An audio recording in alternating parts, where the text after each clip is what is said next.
In the Himalayas, approximately 5,000 meters high, is the Roopkund Lake, surrounded by rocky glaciers at the bottom of a small valley.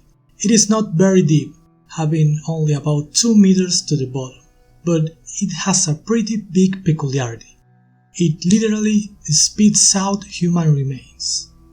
It only happens 1 month a year, when the snowbreak season arrives. The lake does not only spit out bones, but also remains with meat and hair, which rise to the surface with the warm weather. The first record of this phenomenon is from approximately 1942, when a forest guard went to the area and encountered this scenario. At first, he thought that it was a small group of hikers who died in the place and did not give it much importance.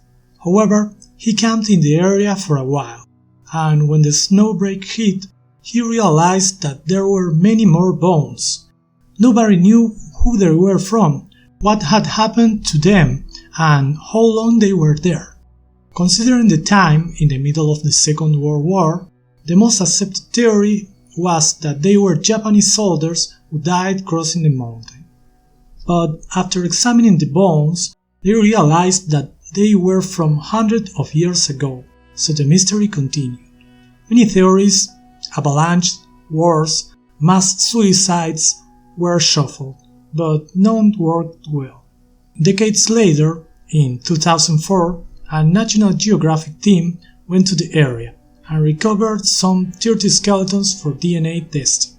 Then all the theories collapsed, because the analysis showed that the bones were there since the year 850.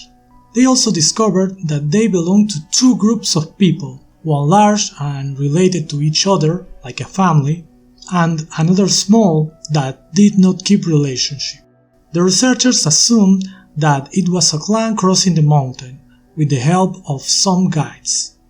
Later, upon returning to the site, they found rings, leather shoes, and spears.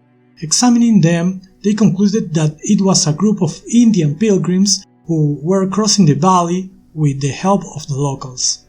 But what had happened? According to a local legend, the king of Kanau was traveling with his family and servants through that valley when a hailstorm surprised them. With no ledges under which to hide, all the travelers perished.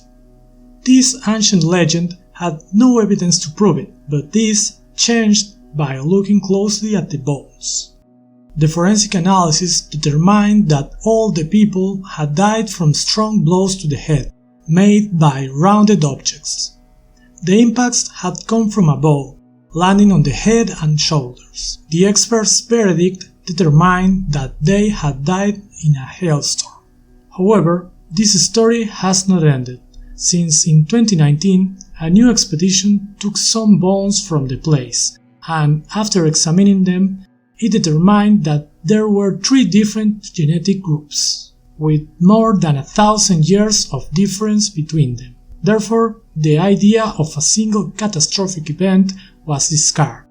To this day, there is no reasonable explanation to why so many groups of people died in that place, especially considering how difficult it is to get there, which requires at least 3 days of ascent. If you have a theory of your own, leave it in the comments.